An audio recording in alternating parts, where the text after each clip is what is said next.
Hey everyone at GGL, this is Megan Virtual Girl Van Berkeley. I'm here with Rob. We're actually at the Cartoon Network booth and we're going to talk about their new MMO, FusionFall. That's right. So, what made you guys decide to make an MMO?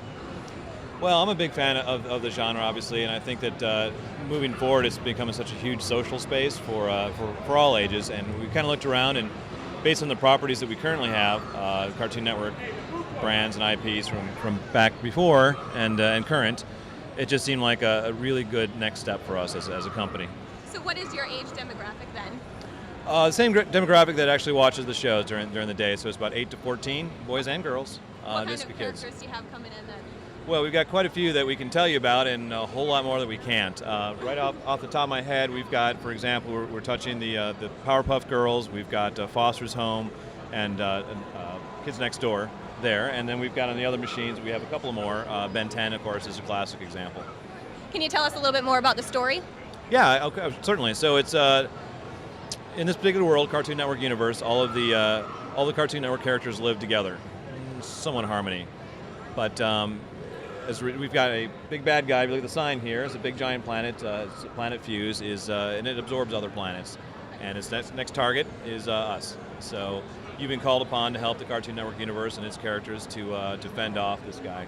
Now what he does is he sends sort of a forward group of cleverly named blobs, I think is what we're calling them right now.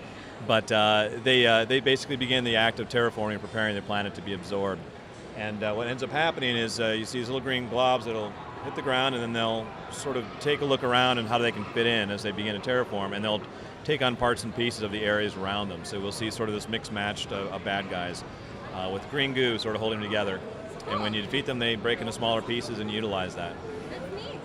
Is this going to be a paid service or a free service? Do you guys know that yet? That's a good question. We've looked at actually a lot of different models, and we're not really talking about specifically which one. There's obviously there's opportunity there for ad revenue. There's opportunity for sort of the RuneScape model of free and paid, and there's always a subscription model and a bunch of others. We're actually not going to get out until this time, basically summer of 2008.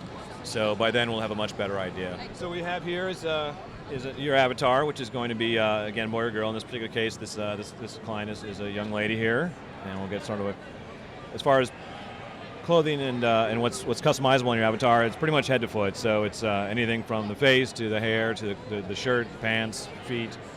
She's actually holding a guitar, I keep on saying Van Halen, but it's actually from Dexter. It's his axe. Now we've got over here is a collection of nanos. Now when you speak with any of the NPCs, and we actually have it disabled for the show, but here's one of our NPCs we're really happy with. It's particularly difficult to get all of these different styles of cartoons that we've had over the years and put them all sort of harmoniously in the same world.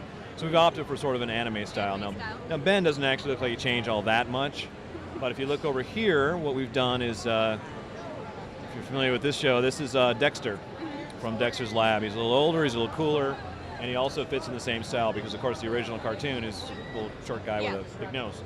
And then we can kind of cruise around here too. Something a little more recent is I think we've got Mac. There we go.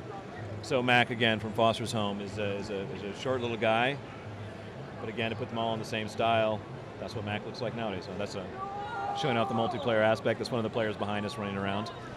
Now this right here, which just disappeared, these are your nanos. So although you can't actually play a Cartoon Network character, what you can do is we have a collectible aspect.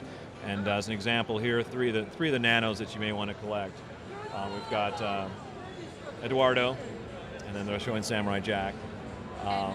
There's another Samurai Jack from some of the shows. This is, of course, Mojo from Powerpuff, and this is number 5 from Kids Next Door. Now, each one of these characters, these nanos, will give you different powers and abilities. In this particular case, she has sort of a hammer conch, which will stun the monsters for a while. Mojo will let you run a little faster, and then Eduardo here will heal you with his bandages.